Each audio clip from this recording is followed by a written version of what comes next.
Hello, it's a pleasure to be doing a virtual lecture for your module. My name is Dr. Liliana Belkin, and the title of my lecture is Unless They Get Education, They Are Never Going to Do Any Better, a study of transition for youth returning from incarcerated settings to school and community. And this is based on research I conducted in New York City. So I'll just give you a little overview. So what I hope to share with you today is the context of the research that I conducted in New York City. And it was focused on how youth who've been incarcerated return to school, specifically around the agencies and organizations that work with the youth. I'll share how my interest in this area turned into a research study and the method and findings from the study. So first of all, I wanted to start out by framing the problem a bit. So the group of youth I'm looking at, or the population I'm working, this research is based on, are what we refer to as justice involved youth. So youth ages 13 to 18, and they're in both the US and the UK, they're disproportionately BAME youth. So in the US, it's Black, Asian American, Latino, and Native American youth. In England and Wales, it's predominantly Black, Asian, minority ethnic youth. The population of youth who are justice involved or incarcerated or on probation or parole are male. They're disproportionately from low socioeconomic backgrounds. They disproportionately have experienced school failure or exclusion, receive special education services, are designated to have a disability, or have been in care or foster care. So that's sort of group of youth we're looking at. Another aspect of this is just being involved in the justice system, being arrested, incarcerated, on probation or parole, increases the likelihood that these youth will return to incarceration. So this is referred to as recidivism, that they will become incarcerated adults. It increases that likelihood, and it dramatically reduces the likelihood of completing secondary education or going on to higher education, which in turn impacts their ability to be employed. So there's the likelihood of unemployment is much higher, and it really dramatically impacts adult physical and mental health for years to come. And so, in short, youth incarceration has a profound impact on life trajectory. So this is important to know. And just to give some numbers to some data and some numbers to this, so you can sort of understand the scope of the issue here. This is sort of a strange comparison because I'm comparing data here, data points for England and Wales to New York City, so it's not a direct comparison, but it gives a sense of sort of the scope of the issue in both places. So in England and Wales, there's about 1,000 youth up to the age of 18 who are incarcerated on average every day or right now. 51% of them are BAME young men. BAME youth are 4 times more likely than their white peers to be incarcerated. About 19% receive special education services or have a disability, and 68% recidivate within 1 year of release. This is a very high recidivism rate. Not so differently, but also New York City is much smaller population-wise than all of England and Wales. 3,500 youth up to age 18 are incarcerated on average right now. 85% of them are African American and Latino young men. African Americans and Latino youth in general are 3 to 5 times more likely to be incarcerated than their white peers. About 32% receive special education services, and 70% recidivate within 3 years of release. And just to explain, so what I'm looking at in my research and what I was interested in is this reentry or transition period. So I'm looking at the period when youth come out of incarcerated settings and go back to their community and back to school. So in the US, it's referred to as reentry or transition, aftercare. In the UK, it's often referred to as resettlement, and the youth are referred to as reentry youth or resettlement youth. So those terms are used pretty interchangeably. So this period is actually fraught with lots of obstacles for youth. The transition is a difficult experience, and it often also has a rather profound impact on their life trajectory. And there's multiple dimensions to this experience. Sometimes, and in most cases, youth are part of their release conditions, how they're released, is they're mandated to participate or have certain services. Sometimes they're in need of certain services, so it depends on the conditions of their release, but at the very least, they need secure housing, they need certain counseling services, education services, employment training and placement, and social emotional support system of some sort. This is just a graphic to show you sort of the transition. So there's incarceration, transition, and you're back to the school and community.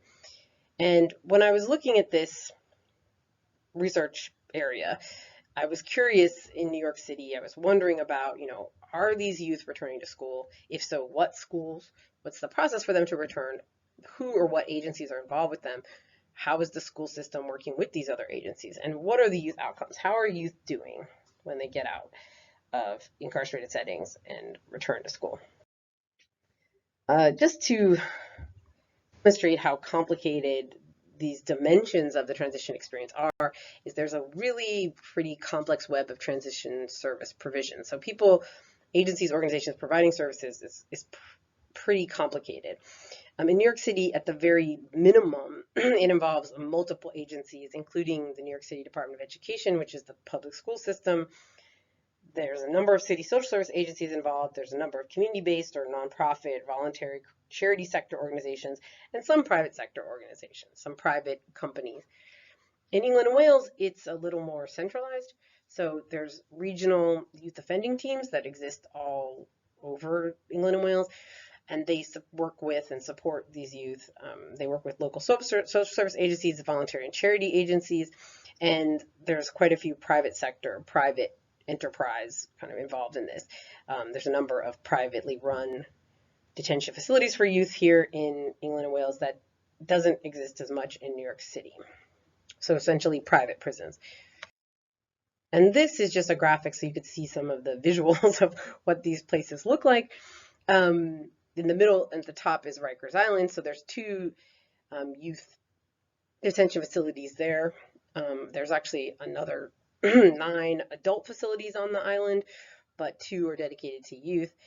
This shows you on the left-hand side, the slide, some of what it looks like inside. It looks very similar to the places below, which are, one is a picture of Medway, which is a youth detention facility here in the UK, and another is Feltenham and what it looks like inside. Okay, so I wanted to explain how I kind of got interested in this and how it led to this research. So my interest stemmed from my experience in schools. I was a teacher for 8 years, and I worked in schools where I worked with a lot of kids who had been incarcerated and were on probation or parole, and this really sparked my interest. And I saw time and time again that the youth needed a lot more support than our school could provide, than the services they got provided. There was often a lot of disjointed, overlapping services. There were adults involved, but it was very complicated, and the communication wasn't very good. There were also a lot of gaps in the services. And I saw time and time again a lot of racial and ethnic profiling going on with the youth, especially with the criminal justice system. And I had a lot of students who were really committed to staying out of the system. They didn't want to go back to juvenile hall. They didn't want to, they wanted to get off probation or parole. But just the fact that they had ever had a record or had ever been involved really made it difficult for them to get out of that. They were just constantly sort of harassed. And they received really very little due process. It was really limited advocacy. And they often had rather poor legal representation because if they couldn't afford a private lawyer, the court-appointed lawyers were trying their best, but they were very overworked, and it was very minimal, and it was really just disturbing how easy it was for them to just sort of get locked up again and again and again. So I really started thinking about how school systems and individual schools and social service agencies could collectively work together to improve this situation. And I was really wondering why it was so difficult. Like, why aren't we doing a better job, I guess? Is it that people don't care? Is it a lack of interest? Is it funding, or is it like structures, policies? Like, what can we really do to change the trajectory of these kids' lives? Because I really, I saw kids who were successful and were able to really turn things around when they had opportunities, when they had enough support. And so I knew it was possible in some way, but it's like, how do we get better at this?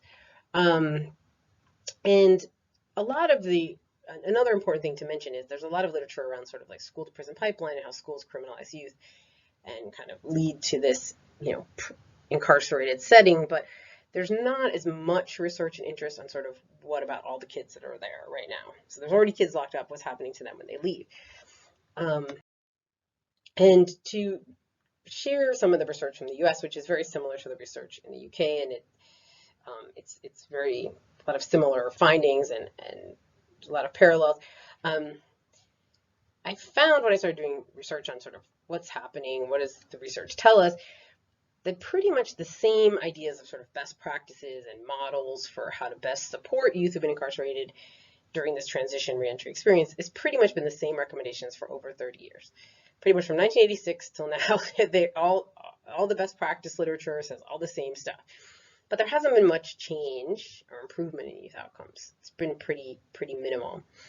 And one of the fundamental parts of this best practice and sort of recommendations is this sort of interagency collaboration or coordination across multiple agencies. That the coordination is a really key piece for effective practice. And there have been a number of models developed, that have been rigorously evaluated and tested out. And the findings have been sort of mixed, and there's many different transition program models. But some find that like youth who get these sort of enhanced support models have actually the same outcomes of high recidivism rates as youth who receive no services at all, like got nothing or just let out. And that's rather depressing. And then some programs evaluations have found that with this enhanced support, they had some moderate reductions in recidivism compared to groups of youth who got traditional support or very minimal support.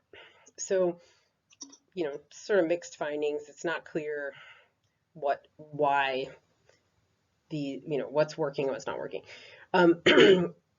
Another important finding, though, is that reentry youth who do return to school have significantly lower rates of recidivism and better overall outcomes than peers who do not return to school. So school is can play a sort of pivotal role of helping youth be more successful. Research from the UK finds pretty similar stuff. So there's been evaluations of the resettlement services for youth here, and the best practices are very similar, coordination, collaboration, and they found that agencies aren't collaborating effectively. And they believe this is really contributing to these high rates of recidivism. And then there were some examples of youth offending teams, corrections, and social service agencies that were really working very closely together, and they had these low rates of reoffending. And just so you can see here, these are sort of the similar types of best practices that are recommended in the UK.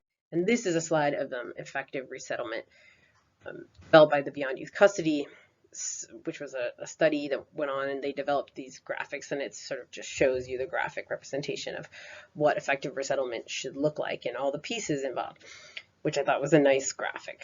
It's very similar to the recommendations in the US. Now I'll talk a bit about the research in New York City. So in the beginning of my research, I wanted to focus on the school system and professionals, practitioners in the field and agencies serving these youth. I wanted to talk to the youth themselves, but it was actually really difficult to recruit that population, and it would have been very difficult to do the study. So I focused mostly on professionals, practitioners working across the school system and other agencies who work specifically with this reentry youth. And, if we know from the literature that most reentry youth have poor outcomes and don't return to school, that returning to school can positively impact them, and returning to school is a common obstacle and challenge, what's happening in New York City? And my research questions are here, but they were, what are the understandings and knowledge of practitioners providing transition services about the challenges they experience and their ideas about the ways these services for reentry youth could be enhanced? And what do they experience as competing and complementary perspectives on the challenges of serving this population? And the purposes of my studies sort of evolved, but essentially I had to first map the reentry pathways from incarceration to schools and communities. I did this partially through research of my own and also talking to people in these different agencies, and that is sort of how I also got participants for the study. I wanted to explore the ways to enhance reentry, the reentry transition experience. I wanted to understand the landscape of reentry for youth in New York City and where education fits into the experience. And it was informed by a conceptual foundation of knowledge management, knowledge sharing, and organizational learning. So looking at it from an organizational perspective related to these ideas around collaboration and interagency collaboration. And how was it happening or not happening? This just overviews the methods. So my first task was this sort of mapping exercise, and I mapped all the relevant agencies and the pathways, and this helped me identify potential participants. It was a qualitative study, so I interviewed over 30 people from direct service providers to high-level administrators across multiple city agencies, offices, and community-based organizations. I conducted multiple interviews with participants over a 9-month period. I did field site visits and document analysis. And this is just a demonstration of the conceptual framework. So I was looking at how I was using this to help me understand or analyze how these organizations, individual agencies and organizations, shared knowledge and use knowledge to inform their practice, how they used it to accomplish, how they had this sort of organizational learning to accomplish their work. And then also inter-organizationally, like how they communicated across organizations and shared knowledge. And this just shows a bit of how this conceptual framework, this theory works. So there's this idea of tacit knowledge and explicit knowledge. So key to sort of sharing knowledge and organizational learning in organizational theory is this idea that there's different kinds of knowledge. One is explicit, which is sort of like procedures, processes. It could be like written down rules of conduct or methods of how you do things. And then there's also tacit knowledge, which is comes from experience and things you know that can't really be quantified. You just understand. It's sort of like all the things people understand when they understand their work rather deeply. So it often comes from experience, and you have to kind of learn it through doing and from more experienced others. And these make up sort of the knowledge that is part of this knowledge management piece, and how you kind of share and use that knowledge to improve your work or develop, with the goal being that the way you manage your knowledge will lead to organizational learning, that the people who make up the organization will learn collectively and do things that enhance their learning, and that this will lead to like enhanced organizational performance, achievement of goals, effectiveness, and being able to adapt to changes in the environment. So this will make you successful in your organizational aims. So I was using that lens to analyze some of the data, but I'll explain sort of some of the general overview findings, and then some of it through the lens of organizational learning and knowledge management. So this first slide actually just shows you some of the ways I mapped the pathways. This is sort of, New York City is a little bit complicated, so there's sort of unusually compared to most of the 50 states in the US, there's 2 states out of the 50 that actually incarcerate youth who are 16 and over as adults, and those under 16 as juveniles. So that means actually these are 2 entirely different criminal justice systems. The adult system and the juvenile system, they don't interact, they're not connected. And so the school system in New York City provides education to youth in both the adult facilities and the youth facilities. So this adds another dimension of complexity specific to New York State, and North Carolina is the other state. But so it's an unusual thing, and it actually means that the school system that provides teachers and education within these settings actually have to interact with 2 very different correction systems, 2 very different justice systems, lawyers, legal systems, and everything. So it actually is quite complicated. And this just shows, so for youth under 16, they are in specific centers, detention centers. They have a specific process of if they get let out or sent to placement, and what kind of education they get and how they're released and what kind of options they have. This one shows for youth over 16 and over, and it's a little bit more complicated. It's a little bit more, there's some more options potentially of where they will end up and what kind of options they have when they get out. And this just shows the general situation of all the different decisions depending on the youth's an individual youth's school experience prior to incarceration, what kind of options are open to them once they're released. And it's quite complicated because there's a number of policies in New York City that kind of kick in depending on your age, how far you are in your high school experience and your secondary school experience. If you've been attending school before you're incarcerated, you have certain rights compared to kids who weren't attending. And some of this gives you more options, and some actually limits your options. Depends on these things. So this kind of is a graphic for that. And this is a graphic actually from the Youth Justice Board here in the UK that shows a similar like resettlement kind of chart, sort of like all the different decision points, all the different options, and it's rather similar. So I thought it was interesting because it's pretty similar complexities here when leaving prison or your detention facility and returning home. So this is some of the findings. So what I did is I talked to these professionals across multiple agencies within the school system, a bunch of community-based organizations that are, their mission is to support youth who've been incarcerated, return their reentry, and a number of organizations, city organizations, like social service organizations that work with these youth. And the findings, there were a lot of findings because I had a lot of data actually, and they kind of fell into sort of a set of categories, I guess. One was there was a sort of a set of persistent dilemmas and challenges to effectively support reentry youth to return to school and access necessary supports for improved outcomes. So those are sort of one set of findings around the sort of like there are these constant sort of persistent dilemmas people are just always challenged by. There were some, and they have some sub findings there, which I'll talk about. The professionals talked a lot about their philosophical approaches to the work and their perspectives and motivations, and that was a very interesting finding about how they sort of frame their understanding of what their work is and how they do it and why they do it and what they think needs to happen. There were a number of sort of inter and intra policy and practice barriers and obstacles that kind of came through in the data related to sort of bureaucratic ritualism and some other theories around organization and how people work.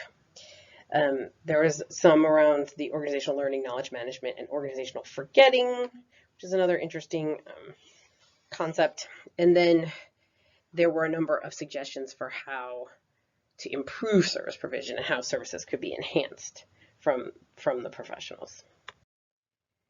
So I'm going to start with some of the persistent dilemmas, which was interesting. So one of the persistent dilemmas was really returning to school or accessing educational programs. This was a persistent dilemma in and of itself. It was just really hard to get back into school and access, even though the school system was the same school system was existing in both the incarcerated settings and outside. This was quite complicated.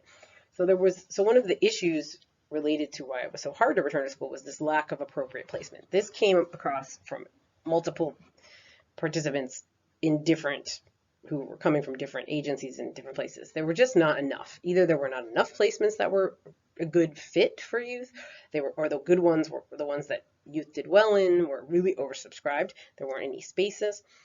And this is one of the quotes, so you could see what people said. So one person from the New York City Department of Education said, there are really very few programs available for truly overage students with no credits.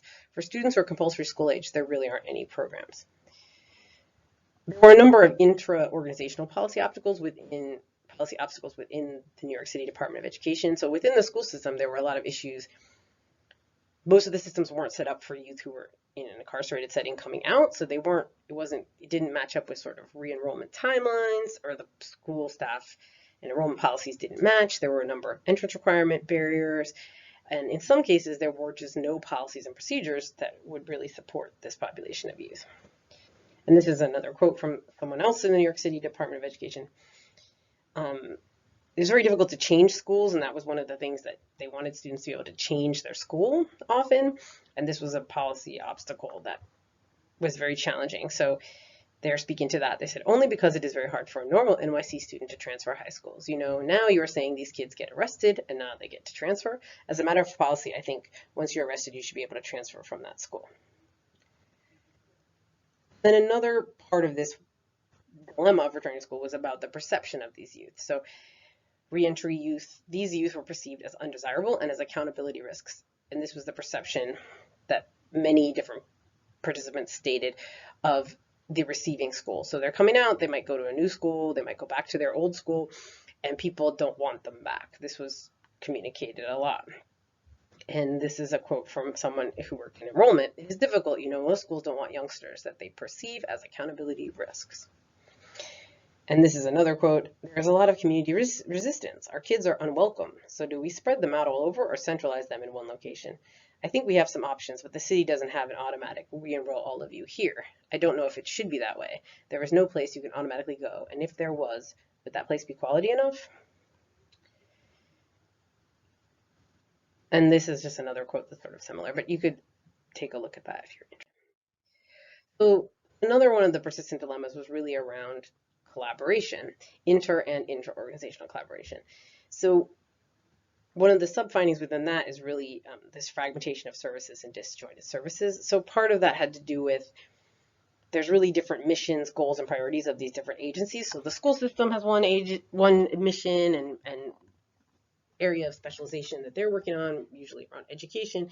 You have these other social service agencies that have different missions, and this makes really tricky to have the services work together, have people work together. And this was a really good quote that kind of exemplified that from a high-level administrator in the school system. He said, you can have a kid who's on Rikers Island, so he's part of the Department of Corrections. He is at your school, the Department of Education. He has a mental health needs. He is part of the Department of Health and Mental Hygiene. Has a substance abuse problem. He needs another resource there. He is in foster care. Now he's part of the ACS system. So right there, you have 5 city agencies with the same kid. Are those 5 agencies all working together to plan reentry for that student? The answer is no. So that is one of the things we are working on now, a coordinated systems approach. I think that kind of exemplifies how complicated it is with all these different agencies involved. Another issue related to sort of the fragmentation of sources is this communication and knowledge sharing across agencies. That was really challenging. So it wasn't that agencies weren't trying to communicate, but it was just not really working well.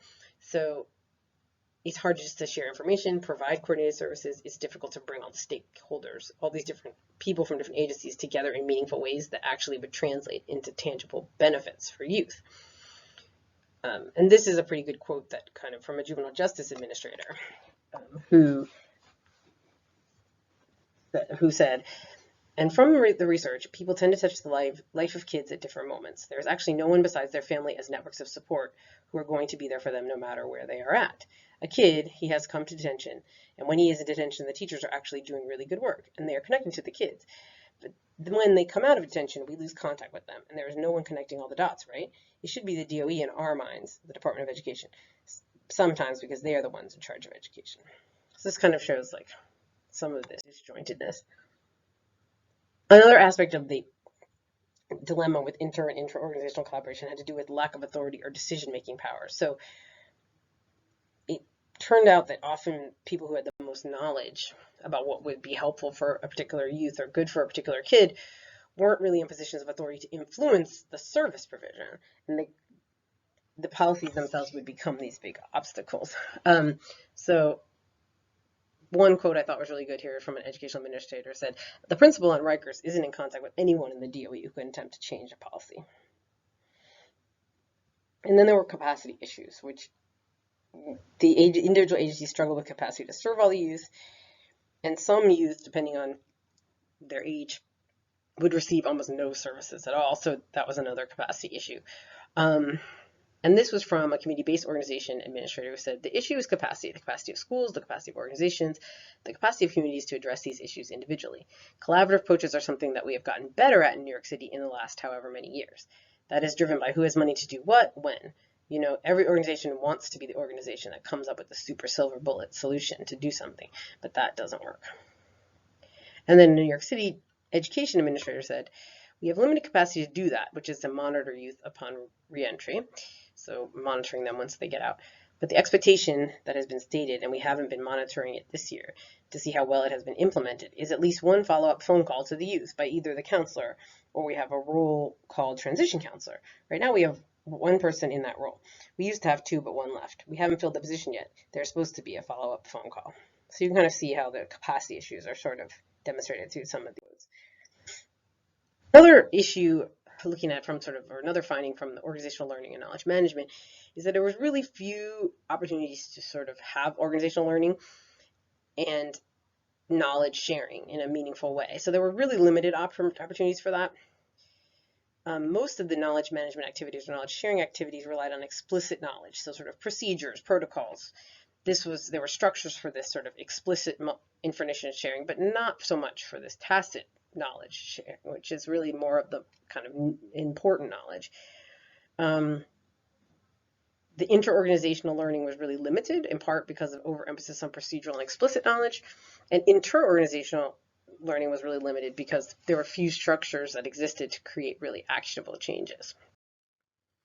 And these are just some quotes so you could see examples of that. I won't read them all, but the bottom one is kind of an interesting one because task forces were a big thing that people said, oh, we have a task force and we meet and we do these things. So I said, we have a task force with several different representatives from several different city agencies and many different community-based organizations and advocacy organizations. And also the provider agencies that are working with youth in close to home, which was a specific program.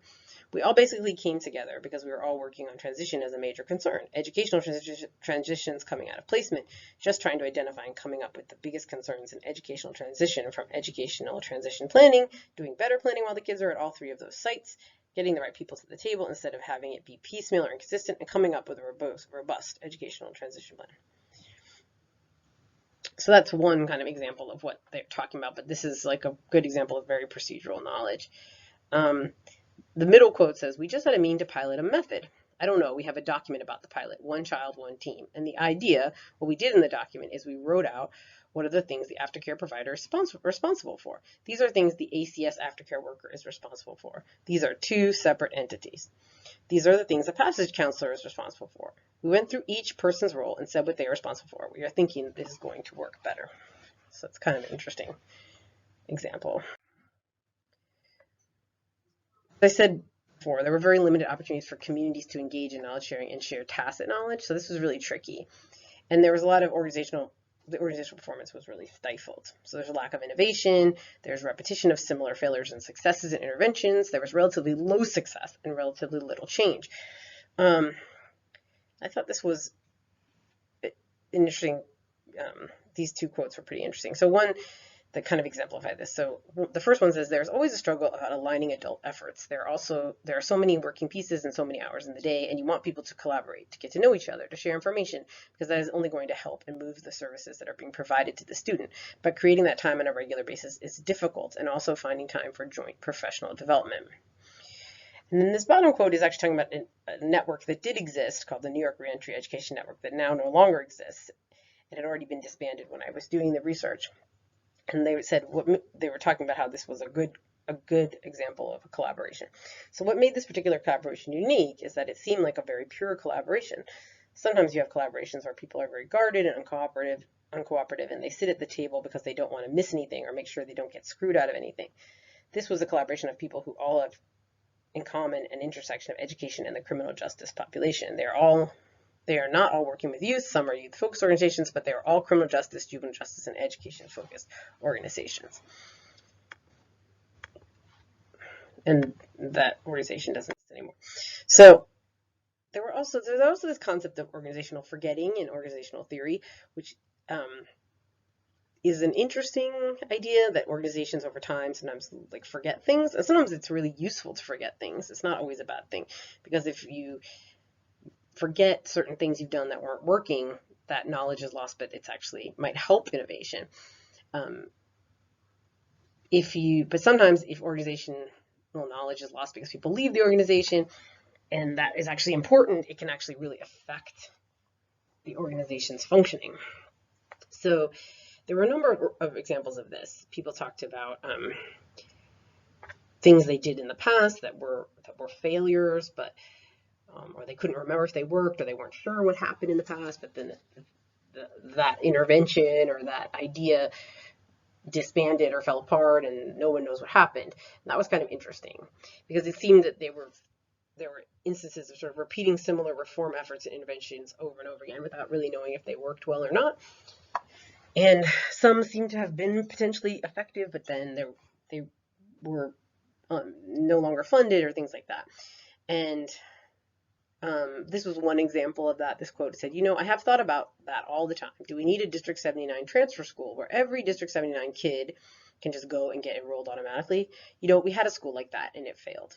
So these are some of those examples of this. And then one of the other findings that was really interesting was around the professionals' philosophical approaches to their work and their perspectives and motivations and how they talked a lot about this work. And it was a very humbling experience because these people were fascinating to talk to because they were so dedicated and experienced, and it's very difficult work. And they sort of talked a lot about that. And there was a lot of sort of this discourse around hope and futility, right? So some people really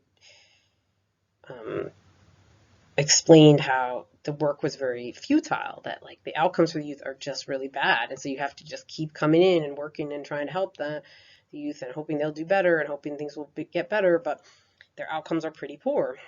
And some people talked a lot about hope and framed everything around sort of like hope and positivity. But the issue around morale in this work was really important, that people have to believe that like what they're doing makes a difference and they have to keep the morale up in the face of sort of very poor outcomes for youth. And these two quotes kind of demonstrate some of that. So one person said, only about 8% of reentry youth go to school 90% or more after they leave. So, okay, if 90% is a bare minimum, almost none, fewer than 1 in 10 of our kids do that. It's hard data for our programs to digest and feel like they have some control over. But we are pushing it with them. Then the bottom one I thought was a really interesting one because it's much more about this sort of futility. It is important to keep in mind that I don't know the numbers that well. It is important not to look at our kids in criminal justice or juvenile justice outside the context of what happens in schools regularly. Kids are struggling. We're talking about a small group of neighborhoods. I mean, when you get down to where our kids come from, it's maybe 8 or 9 neighborhoods. Many, many, many kids are struggling in those neighborhoods. So thinking that we are going to come into the life of a kid at 13 and do something to change its trajectory, I mean, it's unrealistic. And then around the success things that I wanted to say, or sort of what people thought would enhance things, they talked a lot about this redefining success. So these youth, because they're in the school system, they're part of sort of the general statistics in the school system. There's a lot of issues around accountability and test scores and things like that. And even when these youth who had this sort of more challenging experience are successful, they get jobs, they stay out of the system, they're not really, the metrics don't really reflect that. So these schools are sort of judged on metrics that aren't appropriate for them. And people talked a lot about how success made to be conceived of differently for reentry youth, and that the current accountability metrics are misaligned with the needs of reentry youth and best ways to serve them. So the best way to serve them is, high school diplomas, and that might not really be the most useful. So these are interesting quotes. One person said, an administrator said, because I think what we have done is we have limited our definition of success to DOE success, which I think might not be the right measure for this population. Or there may be a lot of other ways we need to look at it. Is employment success? Is completing a non-DOE GED program success? For the DOE, they are all considered the same, a dropout code. And then another person said, the biggest thing for every kid you talk to who is really successful, and there are not many, all can cite family members who are supporting them, and we have a really limited capacity to impact that. And even with the capacity we do have, we don't do a good enough job.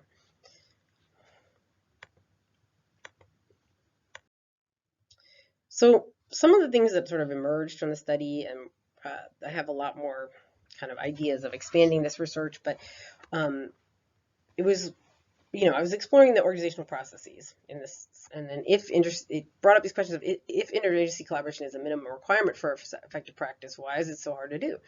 And how do these professionals define collaboration, and what does it mean to them, and what does it actually look like?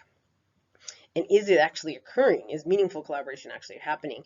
And is that going to be sufficient to move these things? Like if all of a sudden all these agencies were able to magically collaborate better and it was so much better, would things really change? Is that really like this silver bullet that everyone sort of thinks it is? And what kind of structures or processes would actually support collaboration to be something more meaningful? And how would it be operationalized, and how would it translate into tangible benefits and improved outcomes?